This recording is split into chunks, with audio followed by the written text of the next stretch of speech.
eshigini ochib berdi. Rasul sollallohu alayhi vasallamning nimasidan yonidagi eshikni, qabrlarning yonidagi eshikni, ravzalardagi eshikni ochib berdi. Kirdim, o'tirib tilovat qildim. Keyin hadislarni qo'yaman desam qo'ydirmadi. Faqat Qur'on qo'yar ekan. Shunaqangi zotlar yig'ladim alam bilan. Buxoriy o'zimizdan chiqqan bo'lsa, Termiziy o'zimizniki bo'lsa, Termiziy o'zimizniki bo'lsa, Dorimiy degan muhaddisimiz bor, to'g'risida gapirishmaydi. Dunyo tan bergan muhaddislar.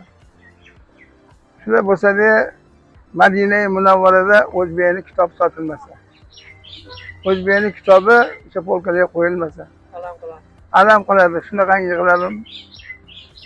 Alam qildi. Endi qarang, o'sha nimada do'konlarda Mashay Medvedni sotyapti. O'zbekning kitobi yo'q. Alam qiladimi, qilmaydimi?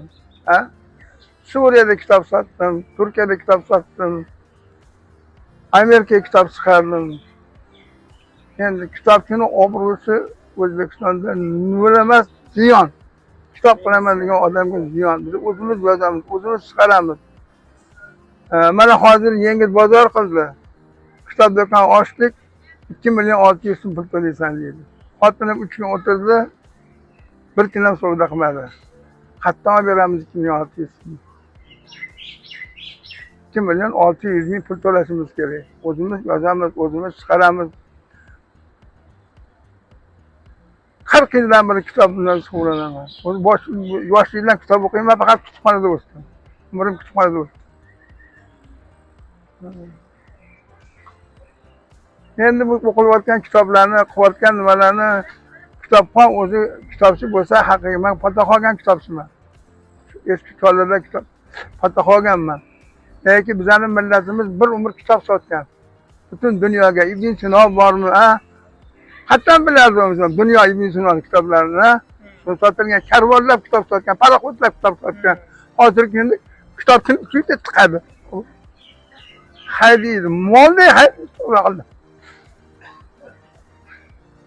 Kitob ko'targan odammi? Nima sababdan biz mana Buxoriyni 1 milliard 500 million musulmon o'qiydi, 1 milliard 500 million musulmon o'qiydi Imom Buxoriyning kitobini. Nimaga biz chiqarib sotmaymiz?